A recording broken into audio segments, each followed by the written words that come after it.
In today's news, BVI curfew relaxed to 8 p.m. and Mr. Claude Skelton-Cline weighs in on the government's decision to embrace public registers. Alzheimer's Awareness Month, a Caregivers Perspective. All this and more when 284 News returns.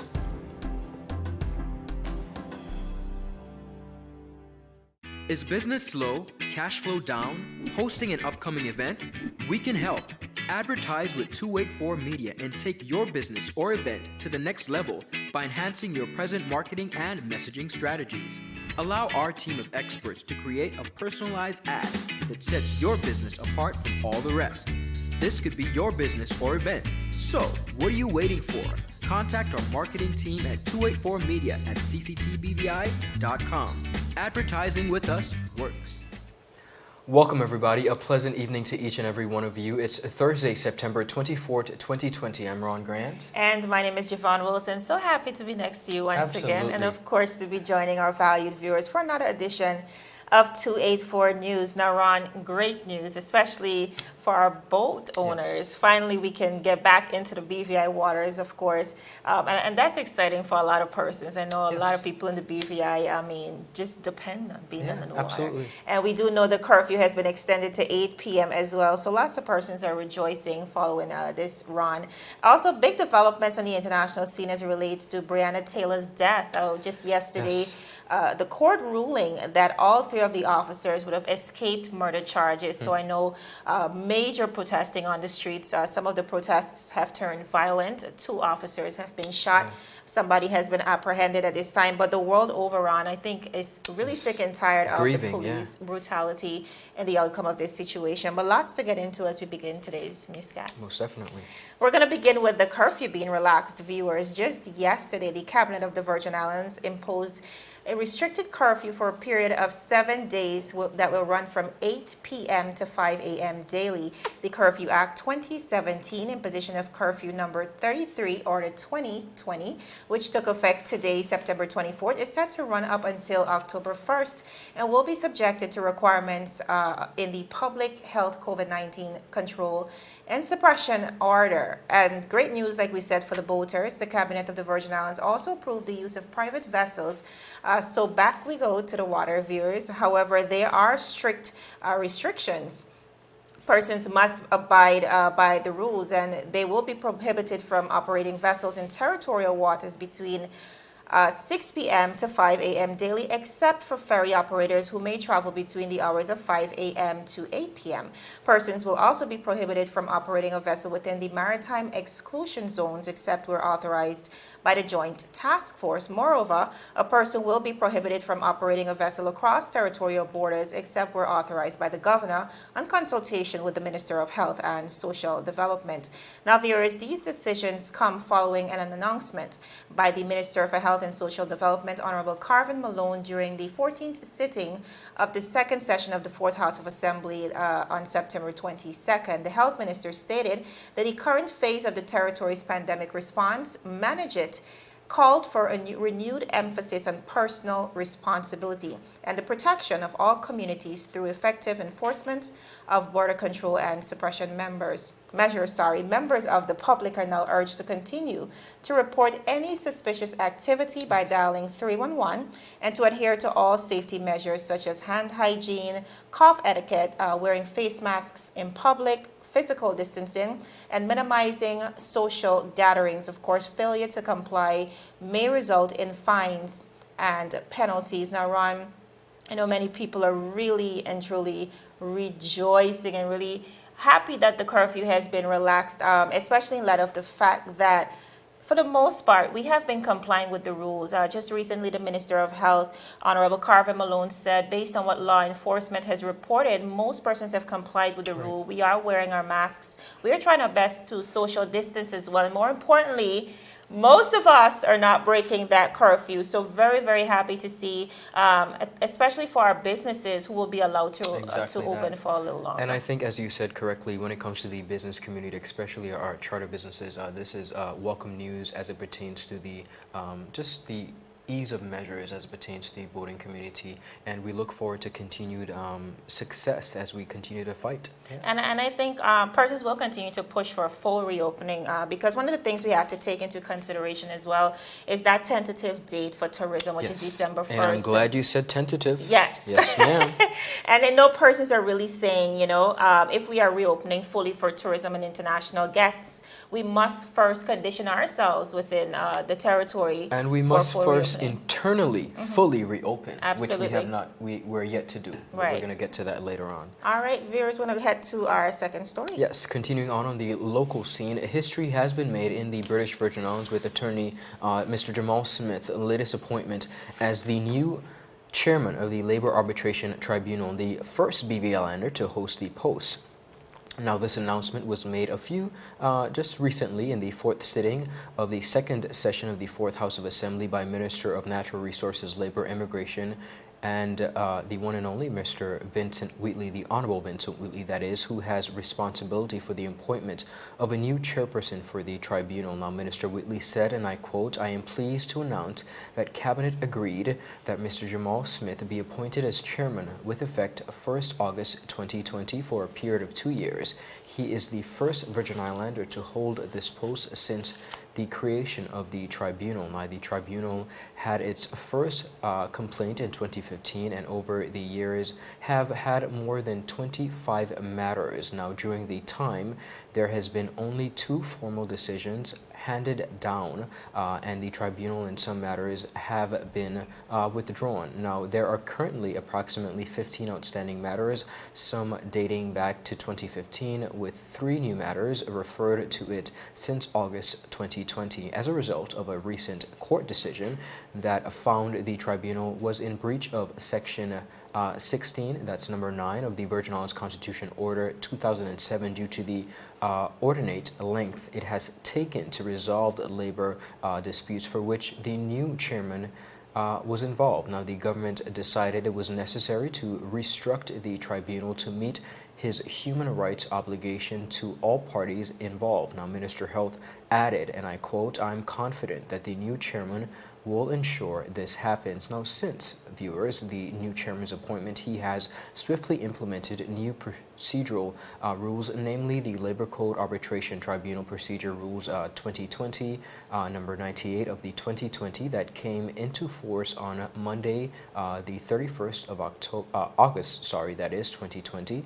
Now, the chairman has since heard 6 of the outstanding matters in accordance with the new rules, and additional outstanding matters have since been discontinued, with dates having been scheduled for several others, and hearings dates have also already been set for the 3 new matters based on the chairman's directive and coronavirus-related restrictions. The matters will be heard virtually using the WebEx online system. Now, attorney Jamal Smith has served as a qualified legal practitioner since 2002, a former chairman of the BVI CCHA, a former professional support lawyer in the BVI Office and International Law firm representing employees, the owner of his own private practice with an affiliated office in Hong Kong, a member of the Chartered Institute of Arbitrators based in London, as well as serving on various committees, including arbitrators within International Trademarks Association in New York. A Virgin Islander who has served, and we wish him the very best in his endeavors. Absolutely, Ron. Viewers, still ahead, big move by the BVI government to commit to signing off on public registers by 2023. We have Mr. Claude Skelton-Cline live with us to get into exactly what that means for the industry. We also have a caregiver's perspective on Alzheimer's, all that and so much more when 284 News returns. You want top of power? You want top of power? Join the prepaid party with CCT and enjoy more affordable data plans, more top-up promotions, more savings with hero bundles, and more value for your money each and every Tuesday with Top Up Turn Up Tuesday. Visit a CCT store today or anywhere CCT Top Up is sold and top up your phone. 5, 10, 15, 20, 25, 30. You want top of power? Viewers, welcome back to 284 News. Now, the government of the BVI recently confirmed that it will join the British Overseas Territories as well as the Crown dependencies in introducing publicly accessible registers of beneficial ownership by 2020 as required by the UK and EU policy, a decision that some consider to be quite shocking in light of some of the growing concerns on how this will essentially leave a dent on the industry. Now, viewers, as a territory, we are extremely blessed, Ron, and I'm sure you would agree, to be a premier international finance center. Our economy has benefited significantly from it. Over 500,000 companies are incorporated in the BVI. But they are here for a very good reason, Ron, yes. and that happens to be, one of which happens to be privacy. We're almost all of them are here for that reason. And what we see as a result of this decision is it presents a situation where a lot of our clients may leave the territory in hopes to find not a jurisdiction where they won't be subjected to these measures. And we want to get into that, Ron, but I know there's some facts you want to touch on before we head over Most to Mr. definitely, Cline. some of which you already alluded to. First and foremost, a company and corporations is the core financial service activity here in the British Virgin Islands, viewers. At present, there are about 500,000 companies, and these companies, as Jovan mentioned, are directly responsible for a large percentage of the income into the government's treasury to run the affairs of the country. Now, the request for beneficial ownership raises a few concerns, and it's important for us to note that. Now, first and foremost, beneficial ownership does not affect all overseas territories in the same way. Right. For example, it affects us most because our core business, which is company and corporation. Now, the core business of the Cayman Islands is mutual funds. The core business of the Bermuda Island is captive insurance. They would quicker sign on to beneficial ownership because it does not affect the core ownership of their business. However, our clients who use our services as corporate vehicles to do their transactions are largely not doing this for illicit activity. They simply do it because they want the sake of privacy. And the request to sign, viewers, the beneficial ownership is a direct breach of the privacy of our clients. Now, who will essentially, and they could take their business elsewhere. Now, the position of the BVI since this EU mandate, since the first initial a few years ago, was given, and that would be to adopt the beneficial ownership once it was adopted and became a global standard, which means that all countries involved in the financial services industry would sign in, which would simply, I think, essentially level the playing field, Jovan. Now, by the BVI signing on and agreeing now to the requirement from discussions that we've been having with stakeholders within the financial services industry, our clients will essentially be moving, and they could continue to do that with business activity from a well-regulated financial services jurisdiction to other jurisdictions that the EU has really and truly no control over, and at the same time it will hurt terribly the BVI economy.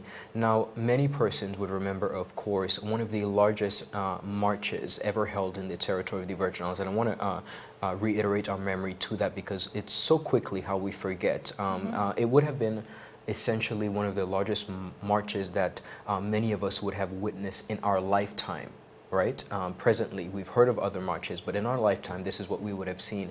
But essentially, because we understood at that time the tremendous risk it would have on our territory's financial services, Virgin Islanders marched by extension because it threatened their livelihood, and it will continue to do so. But we see that that has somehow changed. So we're going to get into that with the one and only Mr. Claude Skelton-Cline. So, Mr. Cline, I just want to welcome you back to 284 Media once again, and thank you so much for joining us and weighing in on this topic. Now, the last time you sat with us, Mr. Skelton-Cline, in regards to your stance on registers, you said very clearly, us signing on to these public registers is us signing on to our own economic death. Fast forward to today, the government of the day has decided to push forward. So tell us, how are you feeling about this decision? Well, Javon and Ron, always good to see you guys. You're doing a great job. Thank you. You know, I was struck yesterday when I received a tweet from Baroness Sugg, who said that we had signed on, and it caught me off guard because I was sitting physically in the House of Assembly on Tuesday when the Premier read his statement. And what was striking to me is that he continues to say what has always been our position, and that we would make our registers public when it becomes the global standard. Correct. And I was glad to see on today they made a press release further emphasizing that point. He specifically stated that we are making this commitment with reservations, with a proviso, providing that come 2023, this is in fact the global standard. Short of that, you don't have a deal. So I think it misrepresented the tweet both from Baroness Sugg and the tweet a day later from the governor. I think both misrepresents because it does not give a context for which the statement is set down in.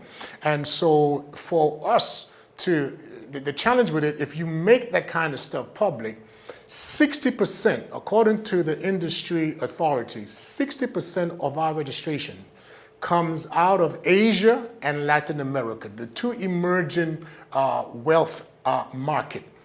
That kind of a tweet that goes out for the minister for the OT territories can throw the whole thing overboard even before it begins. So I think it's misleading on the face and substantively, coupled with the fact that you can do, and we don't know yet, what damage has already been done or will ensue in the not too distant future because of that kind of tweet. It needs a context, and so I think it's important for the government to overemphasize and to get out through its clients what exactly is the position of the Virgin Islands government. Not to mention the fact there are two legal cases pending on this matter.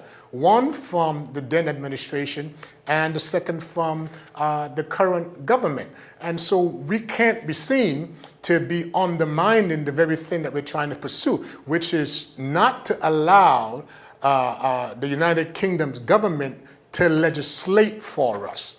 It violates everything of our Constitution. It violates our human right. And for us to sign on to this, as I've said before, is tantamount to signing your economic death warrant.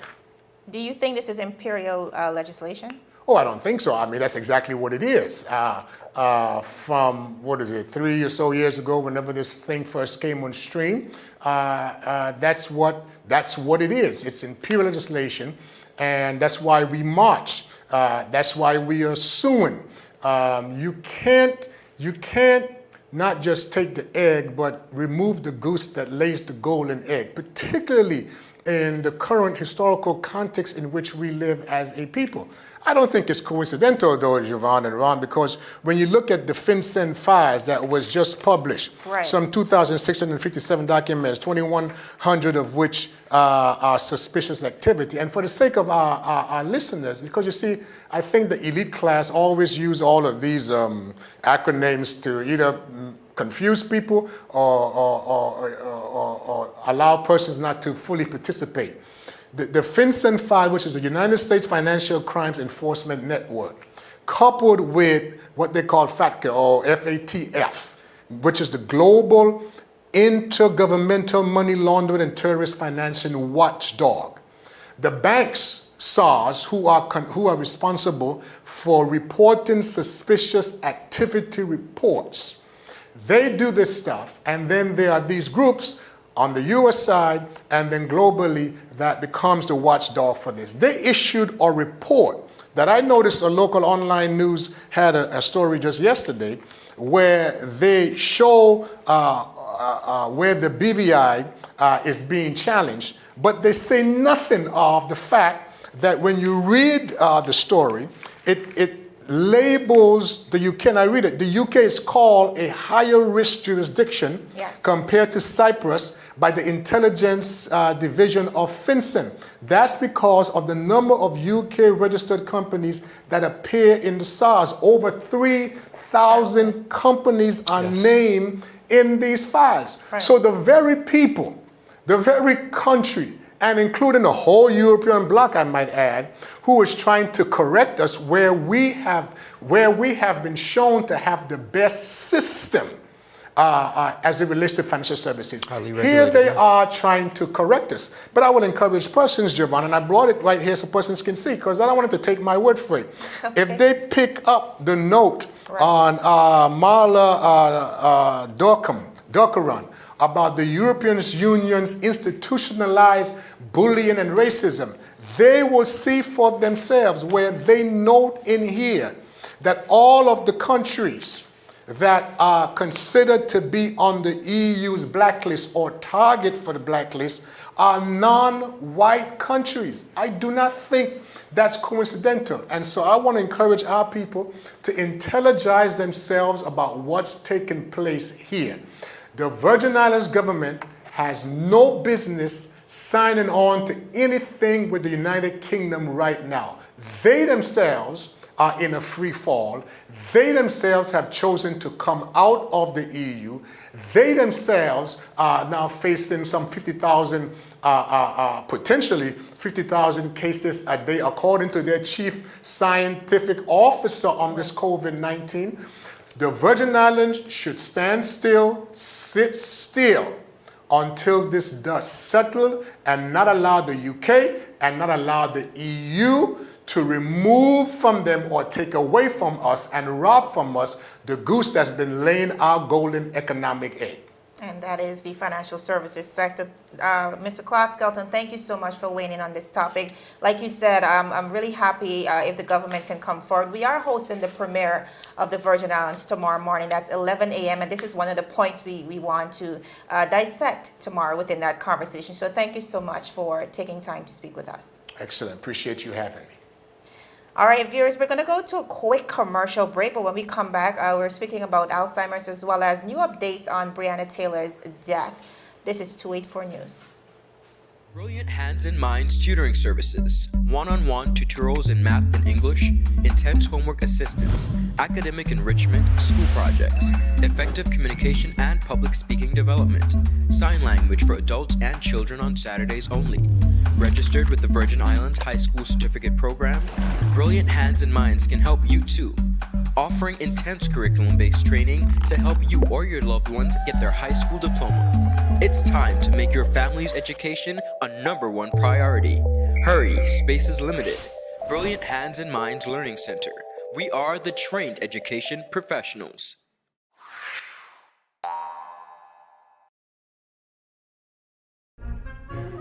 So you're saying I can ask this cat any question? The cat is connected to the computer. You just type in the question, it will read his mind. There's the answer code.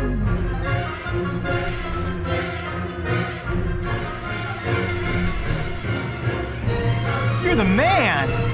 I've been looking for this for weeks. Viewers, welcome back. You're watching 284 News. Thank you so much for joining us. Now on to the local scene, continuing. As we continue to observe September as Alzheimer's Month, I recently sat down with a member of our community here in the BVI to get a caregiver's perspective, Mrs. Dawn Career Leonard, who is also a member of the BVI Alzheimer's Association, essentially really took time to share her experiences on not only accepting the diagnosis of her dad, as well as the importance of family support in loving and caring for someone with Alzheimer's. Now, we are impacted, viewers, by so many different disorders, but as this month, we are in observance of World Alzheimer's Month. And as you know, Jovan, Alzheimer's is now affecting persons of younger ages. The most recent is a 27-year-old internationally. Wow. And there are a lot of factors and contributing factors to this disease, such as the wearing of a helmet for bike riders, high blood pressure, excessive use of alcohol, of course, as a bunch of others. Now, when we spoke to her, she was just a very candid conversation as it pertains to the impact and the severity. Oftentimes, when it comes to these disorders, we often feel as though it's the end result or it's a death sentence, but we see where Alzheimer's is really, it progresses over time, and she really breaks down this disease by far one of the most crippling. You could definitely get a sense of the impact it has on not only the patient viewers, but their family. Take a look. My family's story with Alzheimer's started maybe over 15 years ago when my dad was diagnosed with Alzheimer's disease. And needless to say, it was and still is pretty devastating. Alzheimer's is a horrible disease that, in my opinion, it just robs you of your loved one right while they're alive and in front of you. And so it's been a long journey for us with our dad being diagnosed with Alzheimer's disease. And that's 15 years ago, which is quite a long time. How was the initial diagnosis to not only your dad, but to your family as well? How was that experience, and how did he take it? Pardon me? How was the initial news of the diagnosis? How did your family and your dad take it? What was that experience like? That was a little complex situation at the time, but when we found out, my dad still had, he still had some cognition, some memory. It wasn't as bad back then. So it was about getting him treatment, keeping his mind active and so forth. Of course, it's a progressive disease, so it has progressed over the years now, but it was very traumatic to learn that he had Alzheimer's disease because until now, there still isn't a cure. So we knew at the time it is a progressive disease, and that we would have to be in this with him for the long haul. In speaking about the progression, when you look back at the initial diagnosis 15 years ago to now, can you speak to how exactly, from a daughter's perspective, how you've seen your dad changed over that period of time? Yeah, the changes have been significant, both cognitively and physically. My dad, he doesn't know us by name anymore. He doesn't know the grandchildren. It's very difficult to interact with him in what we would consider normal. Okay. 15 years ago, he still knew my name. He still would call me, even though sometimes he went in and out. Sometimes he wouldn't recognize me, sometimes he would. But for the most part, he did. Now he doesn't recognize me at all. He doesn't speak as often. So when we get little snippets of him saying something, it's really exciting. But yeah, the change has been really drastic, very drastic. Jovan, that was a Caregiver's Perspective, and again, we want to wish all our persons affected with Alzheimer's and dementia-related diseases here in the territory the best of luck, and of course, the BVI Alzheimer's Association is there for you to contact if you need assistance and support. Absolutely. Viewers, as we begin to wrap up today's newscast, 194 days after emergency medical worker Breonna Taylor was shot dead by police in her Louisville home, yesterday, a grand jury indicted one officer related to the shooting in her neighbor's apartment.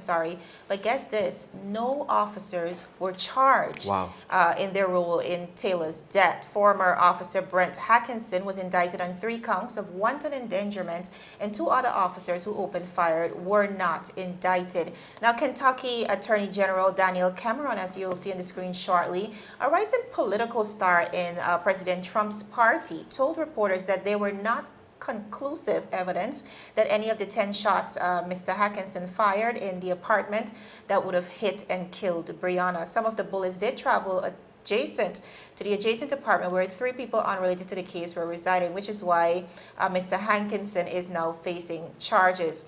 So Ron, basically, the Attorney General has said that these police officers were justified in their force to shoot to kill. What we know about this situation is that they would have issued a warrant, gotten a warrant to enter the apartment for Breonna's boyfriend. Correct. However, this woman was shot 32 times 32 shots fired. 6 of those hit her and, of course, led to her death. Now, 6 months after, we hear no substantial justice being served. Notably, persons are outraged. They have taken to the streets. Some of those protests have turned violent, Ron. And people are just really sick and tired of the police brutality, I think, in the world over. Just really a sad situation. And viewers, there's a lot more information available via our website, 284 Media. But for now, that's all we can offer in the story. Unfortunately, a very tragic story to end our newscast with. This is one story that has taken the news by storm, and it's not a positive one, and really and truly, just like you said, we're sick and tired, essentially, of being sick and tired. Viewers, I'm Ron Grant. And I am Javon Wilson. Take care.